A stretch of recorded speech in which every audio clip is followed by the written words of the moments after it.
You're not supposed to be holding it like this. Not in the dark. Not with the candle still flickering on the table and a body slumped nearby. But your fingers are already slick. And the corkscrew, that little spiral of metal, is already red. It was meant for wine, for celebration, for ceremony. But here, in the hush of midnight, it's something else entirely. A weapon, a message, a mistake. And in your hand, it still gleams. Tonight, we're not just talking about the thing that opens bottles. We're talking about how something so domestic, so simple, once whispered through the underworld. The corkscrew didn't begin with dinner parties. It began with secrets, with poison, with broken ribs and ink-stained parchment tucked inside hollow corks.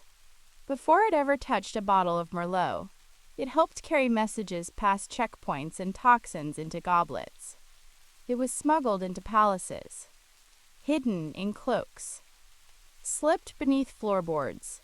In the 1600s and 1700s, when letters could get you executed and trust was thinner than paper, the corkscrew was quiet and useful.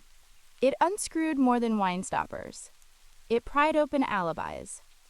The earliest corkscrews weren't made for drinkers. They were made for soldiers, for spies, for smugglers with quills and powder and too many names to keep straight. Picture a young courier riding through the wet English countryside, a sealed bottle bouncing against his saddle. Not filled with wine, but instructions. Acid-inked paper curled tight and hidden beneath a wax-sealed cork. You wouldn't open that with a knife. You'd destroy the evidence. You needed something precise, discreet, efficient.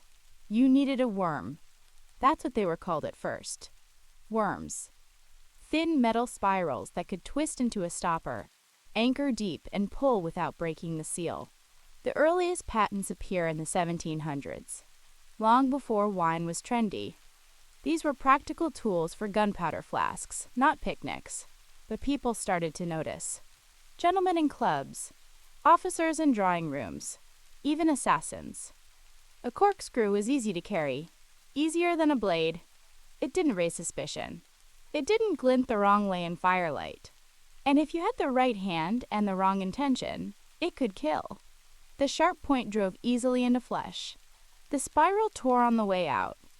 And by the time the body hit the floor, it looked like an accident, a fall, a slip. No one suspected the wine opener. Not at first. There are rumors, some documented, some whispered, of corkscrews dipped in arsenic, hidden among silverware, used in palace intrigues where drinks were swapped and corks were replaced. By the time anyone realized the poison didn't come from the bottle, it was too late. The message had been delivered, the witness silenced, the cork replaced, the bottle resealed, and the corkscrew wiped clean. So before we romanticize it, before we talk about design patents and dinner tables and novelty handles, let's sit a little longer in this first light. The corkscrew as a tool of subterfuge, of violence, of very quiet power. A domestic object born not just from convenience, but from the sharp edge of necessity. The courts never blamed the corkscrew. They blamed the servant, the scullery maid, the sommelier who vanished after dinner, the stranger who never signed the guest book. No one blamed the spiral of iron, because no one wanted to. Because in polite society, corkscrews were tools of refinement, of taste, of ceremony. And for those who knew how to use them differently, that was the point. By the 18th century, wine had become currency, not just in value, but in trust. You served it to allies, to rivals, to kings. But with every bottle uncorked, there was a question. Who opened it? When? Was the seal tampered with? That's why some corkscrews became more than tools. They became keys, with customized teeth, hidden compartments, lock mechanisms. There were corkscrews that could carve a message into the cork as they pulled it out. So when it arrived, the recipient could read the message and destroy the evidence with a sip. Others had miniature blades folded into the handle, not for cutting foil, but for slicing wax seals or slitting a throat if needed. And some, rumored to have passed through the hands of smugglers, had hollow shafts. You could unscrew the spiral and shake out a sliver of paper soaked in code. Secret societies loved them. So did spies. And sometimes, so did lovers, when the only way to communicate was to hide your letter inside a bottle sealed and sent to another city. It's strange, isn't it, that something we now associate with picnics and party favors once traveled across borders, wrapped in velvet and carried like a blade. But the corkscrew earned its place in the shadows. There were murders, too. Not many, not in the headlines, but tucked into the margins of old inquests and trial records. A wound inflicted with a blunt, spiraled implement. A puncture consistent with a twisted blade. No sign of struggle. No weapon recovered. In at least one case, Paris, 1823, a waiter was tried for stabbing a nobleman in the chest during a quarrel over wine. The object was dismissed as a quote, tool, but eyewitnesses swore it was in his apron before and gone after. The court moved on. The corkscrew remained. By now, its reputation was diverging. In taverns and kitchens, it was a symbol of hospitality. But in prisons and war zones, it became something else. In 19th century jails, homemade corkscrews, fashioned from bed frames or fencing wire, were used for escape, sabotage, or silence. Not always fatal, but never innocent. And yet, despite the blood and whispers and clever concealments, the corkscrew kept its place on the table, because people didn't want to see it any other way. It was elegant. It was practical. It opened things. And that's all it needed to do, as long as you didn't look too closely at what else it could open. So yes, the corkscrew has history, but it also has shadows. And before we trace it forward into design patents and dinner etiquette, we have to acknowledge what it once was. A spiral of intention. A tool that cut both ways. You didn't need to be a killer to carry one. That was the beauty of it. A corkscrew slipped easily into a coat pocket. It didn't raise questions. You could pull it out at a picnic, or a street corner, or a back room behind a cafe, and no one would blink. Because in polite company, the corkscrew had been fully domesticated. But for those in the know, thieves, messengers, agents without names, it remained a pocket-sized advantage. Some designs became more intricate, spring-loaded, folding. A few were integrated into walking sticks or parasols. Others doubled as letter openers, lockpicks, or could disassemble into separate parts, each one harmless until reassembled. Collectors today call these curiosities. But in their time, they were weapons of convenience, tools of misdirection. One tale comes from Italy, though whether it's true or just local folklore is hard to say. A politician's wine was poisoned, not in the glass, in the cork. A specially drilled cavity held a powdered toxin, activated when the corkscrew pierced the wood and stirred the dust into the bottle. No one noticed. The wine was poured. The toast was made. The man was dead within hours. And when the cork was examined, nothing. Just a smooth wooden plug. The corkscrew had done its job and vanished into a servant's apron. But these were edge cases. Dark corners. Whispers. In the public eye, the corkscrew kept evolving toward respectability. Manufacturers across Europe started refining it, not as a weapon, but as an art form. English smiths made ornate handles from ivory and bone. German models featured double helixes for smoother pulls. The French added levers for elegance. By the late 1800s, patents were flooding in. There were over 350 registered corkscrew designs in Britain alone. Each one claimed to be better, easier, safer, but that didn't erase the past. You can still find them today, those twisted spirals, worn at the edges. They sit behind glass in museums, labeled corkscrew, circa 1850, with no mention of the hands that once gripped them tight in dark alleys. Even as the designs got friendlier, with wooden handles shaped like birds or dogs or plump-cheeked cherubs, the tool never fully shed its dual nature. It opens. It pierces. That's its job. That's its gift. And sometimes, that's all someone needs. So now you're in a cluttered Victorian drawer, a place of odd objects, pocket watches, ink-stained gloves, eyeglass chains, and something sharp with a curled metal tail. It doesn't look dangerous. It barely looks important. But this is no kitchen drawer. This is the desk of a customs officer in Marseille, 1891. And that corkscrew? It's evidence. Because tucked inside the spiral, barely visible unless you knew to look, was a strip of paper. Not a label, not a note. A code. A message written in microscript, so small it could only be read under magnification. A smuggling ring, they said. Possibly worse. This wasn't an isolated trick. Corkscrews had become tools of espionage. During war, the quiet, unofficial kind, corkscrews passed hands like passwords. If caught, you could claim it was for opening wine. And often, it was. But if you twisted it open a certain way, you'd find a map inside the handle, or coordinates carved along the spine, or an invisible ink well hidden beneath the cap. Spy museums today display some of these models. They look charming, quirky. They're mounted on velvet and lit from above, as if they were always innocent. But they weren't. Not always. There's something poetic about it. A device meant to open something sealed. A spiral that digs deep and brings the truth up to the surface. That's what spies needed. That's what criminals wanted. And for years, the corkscrew served them quietly. Not flashy, not loud, just effective. Eventually, of course, the tides changed. War grew more mechanical. Espionage, more digital. The corkscrew faded from the toolkit of the dangerous. It retreated to the kitchen drawer, the picnic basket, the bar cart. It became innocent again. Or at least, it pretended to be. Because that's the other thing about corkscrews. You don't really notice them until you need one. They wait. Patient. Curled. Holding their breath. But the corkscrew wasn't born in the shadows. Long before it ever smuggled a message or slipped into a coat pocket for less than noble purposes, it was just a tool. A simple device, born of necessity.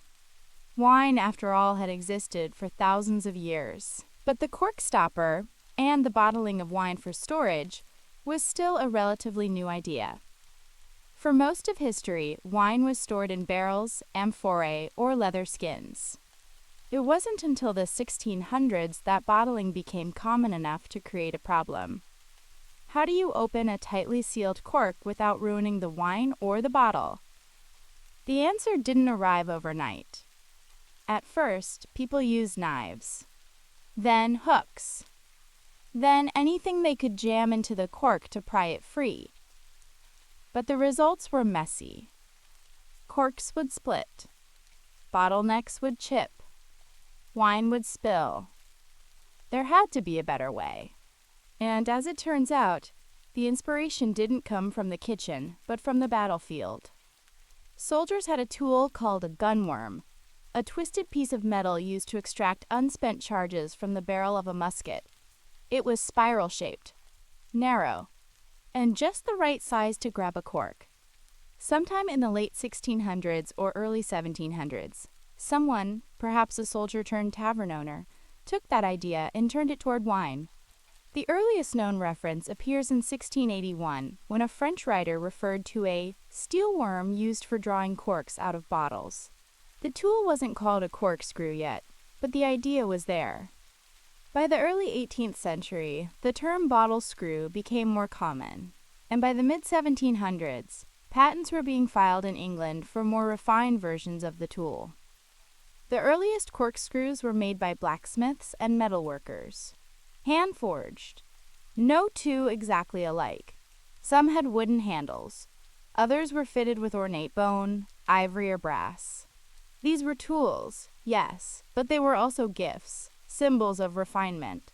A well-made corkscrew was something a gentleman might carry with pride, perhaps alongside a pocket watch or snuff box. And as wine consumption spread through the upper classes of Europe, so did the corkscrew. Not flashy, not loud, just necessary. but even then, designs varied wildly. Some twisted too deep and shredded the cork. Others didn't twist enough and slipped free. The real trick was not just grabbing the cork, but pulling it cleanly, with leverage. That's when the real innovation began. Not in the worm, but in the handle. The evolution of the corkscrew didn't stop with the spiral. In fact, the spiral was the easy part. The real challenge, the real genius, lay in the handle. Pulling a cork straight from a glass bottle without snapping it in two or losing your grip required finesse, and more importantly, leverage. So inventors got creative. By the 1790s, the first corkscrews with mechanical advantage were appearing. A simple T-handle might do the job, but adding a crossbar helped apply more force. Some had hinged arms, others used a sliding collar, and soon the corkscrew became a canvas for invention. In 1795, an Englishman named Reverend Samuel Henschel filed the first recorded patent for a corkscrew. His design added a small disc between the screw and the handle, a clever touch. When the worm twisted down into the cork, the disc pressed against the top of the bottle, helping to pull the cork straight out as the handle turned. It was simple, effective, and easy to manufacture. Henschel's name was often stamped into the metal of the tool itself, making his corkscrews some of the first branded kitchen implements in history. Throughout the 1800s, patents flowed like wine. Across Europe and the United States, inventors competed to build a better opener. Some added springs. Some added gears. There were double-lever corkscrews, rack and pinion mechanisms, and complicated contraptions that looked more like medical devices than bar tools. Each one promised the same thing: to make opening a bottle of wine faster, cleaner, and easier. In Victorian England, the corkscrew became a status symbol. Wealthy households had custom-made versions with engraved handles, silver plating, or ivory grips. Some were shaped like animals, ships, or coiled snakes. Others folded like pocket knives or came hidden inside walking canes.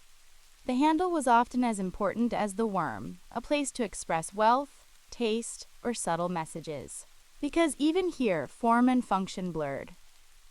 Not all corkscrews were meant for the dining table. Some were disguised, concealed.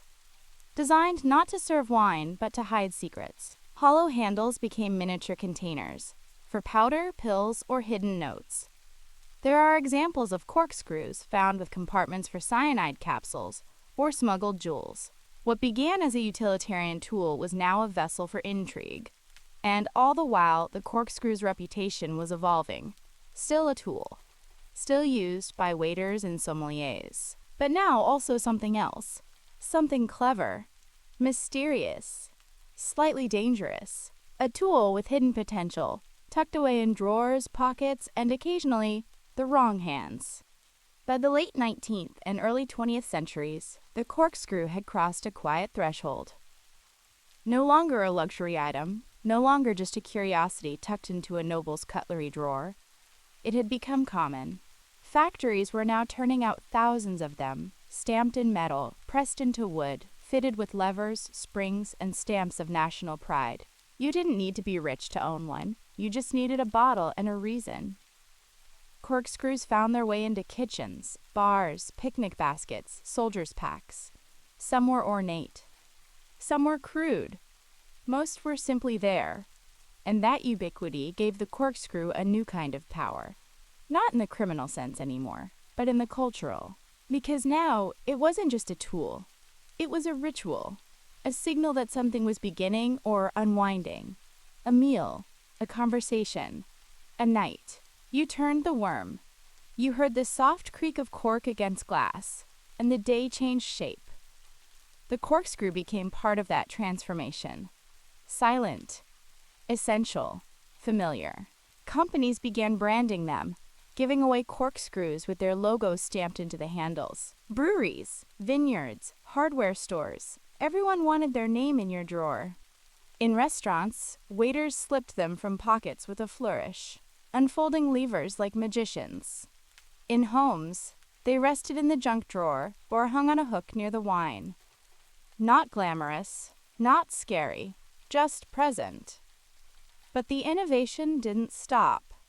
In 1930, a German inventor named Karl Weinke designed what would become one of the most iconic corkscrews in the world, the waiter's friend. It was compact, efficient, and folded like a pocket knife. It had a small blade for cutting foil, a screw to enter the cork, and a hinged lever to pull it free. Perfect for restaurants, beloved by professionals, still in use today. Meanwhile, across the ocean, America embraced a bulkier version, the winged corkscrew. You've seen it, 2 arms that rise as the worm twists downward. Then, with a gentle push, the arms drop, and the cork slides free. Simple, satisfying, a little mechanical, a little dramatic. Like the tool itself is celebrating your drink with you. And all the while, bottles kept changing. Some switched to screw caps. Some returned to synthetic corks. But the corkscrew stayed. Not because it was always needed, but because it was always known. You knew how to use it. You knew how it felt. You trusted the rhythm, the pressure, the moment of release. What was once a weapon of shadows was now a domestic relic. A dinner guest. A quiet keeper of tradition. The 20th century marched forward, and with it came a wave of convenience. Pop-tops, twist-offs, synthetic corks that didn't crumble or dry out. For a while, it looked like the corkscrew might quietly fade, be replaced, forgotten. Why wrestle with a tool when the cap spins off with a flick of the wrist? Why keep a worm in your drawer when the bottle doesn't need it? But the corkscrew didn't disappear. It just lingered. In a world rushing to streamline, the corkscrew began to represent something else. Something slower. Something ritualistic. There was a romance in using one. A story. A mood. The twist of the screw. The pull of the arms. The satisfying pop. It wasn't just about accessing the wine anymore. It was about marking the moment. Declaring, we're here now. We've opened something. We've started. And wine culture, the tasting, the pairing, the ceremony, only deepened that connection. Sommeliers carried sleek corkscrews in their aprons. Collectors hunted for antique designs. Artists reimagined the tool in chrome, brass, matte black. Even the simplest bottle opener began to carry a whisper of elegance, a nod to centuries of corks and steel and pressure and pause. At the same time, designers couldn't help themselves. The 1980s and 90s brought an explosion of novelty corkscrews. Corkscrews shaped like animals, like robots, like little men whose arms raised in triumph when the cork was freed. Some worked well. Some barely worked at all. But they sold. Because now the corkscrew was allowed to be fun. It had survived long enough to become playful. Still, not all changes were lighthearted. As materials shifted and global trade increased, cheap corkscrews flooded the market. Plastic arms, weak metal, screws that bent, cracked, stripped the cork without grace. And yet, even in that sea of disposable gadgets, some corkscrews endured, passed down through families, wrapped in napkins during moves, packed lovingly into picnic bags, waiting for the next occasion. And in the hands of bartenders, waiters, collectors, and quiet hosts, the corkscrew kept turning, kept lifting, kept offering that small but significant sound. The pop, the sigh, the hush that follows. A centuries-old breath, released once more. Because some tools don't vanish when they're replaced. They linger. They adapt. They become symbols. Not of necessity, but of experience. Today, the corkscrew lives in 2 worlds. One is familiar. Drawers, aprons, sideboards, glove compartments. The other is digital. Glowing storefronts filled with smart wine tools, battery-powered openers, air pressure cork extractors, devices that hiss and spin and light up as they pull. Some don't even touch the cork. They insert a needle, inject inert gas, and pour without removing a thing. A perfect glass. A perfect seal. A perfect bypass of the ritual entirely. And yet many still choose the spiral. There's something deeply human about it. The twisting, the effort, the slight tension before release. In an age of frictionless convenience, the corkscrew demands your attention. It asks you to be present, to take a breath, to feel your hand on the handle, your wrist in motion, your senses awake. It insists on being part of the moment. Even modern wineries, outfitted with stainless steel tanks, temperature control, lab technicians, still seal bottles with cork. Not always, not everywhere, but often enough to say, we remember the forests in Portugal, where cork bark is harvested once every 9 years. We remember the monks and their monastery cellars, the wax seals, the dusty caves, the feeling of a blade sliding under a cork's lip. And the corkscrew remembers too, in its shape, in its heft, in the way it feels when you pick it up and know what to do, even if you haven't done it in years. Designers still experiment. Some corkscrews look like sculptures now. Others return to vintage forms.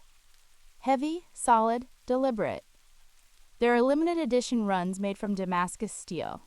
Corkscrews with names like the Sommelier's Wing or the Helix Pro. There are patents for new designs every year. Some try to eliminate effort.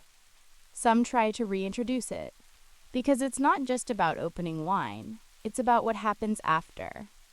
The clink of glasses, the soft glow of conversation, the arc of a story shared, a celebration, a comfort, a pause.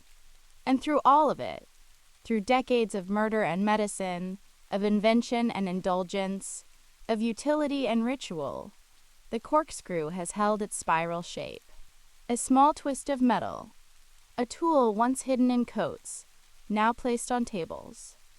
Still waiting, still turning, still part of the moment. Even now, even here. You might not notice it at first.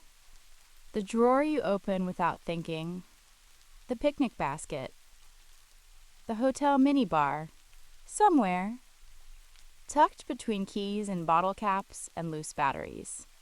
There it is, a spiral, a handle, a quiet little ghost from another century. You don't think of it as a weapon. Not anymore. You don't think of it as anything, really. Just useful. Simple. But the corkscrew has always been more than it looks. It survived. Through centuries of change. Of empires rising and falling. Of glass blown thinner. Of seals waxed and then forgotten. It survived. Not because it was the only way, but because it felt like the right way. And in a world rushing toward effortless everything, something about it still asks for presence, for pause, for your hand to twist, not because the wine demands it, but because something inside you does. The corkscrew never needed to become legendary.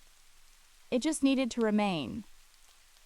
Quietly, persistently, through dinner parties and crime scenes, through monasteries and marketplaces, through revolution and refrigeration. It stayed. Not iconic, but essential. A helper, a witness, a little spiral of history hiding in plain sight. And today, it's still here. Maybe on your counter. Maybe in a picnic basket. Maybe at the bottom of that one drawer. The one with mystery keys and a lighter you never bought.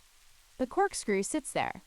Patient, familiar, waiting for the next bottle, the next story, the next reason to twist and pull and share.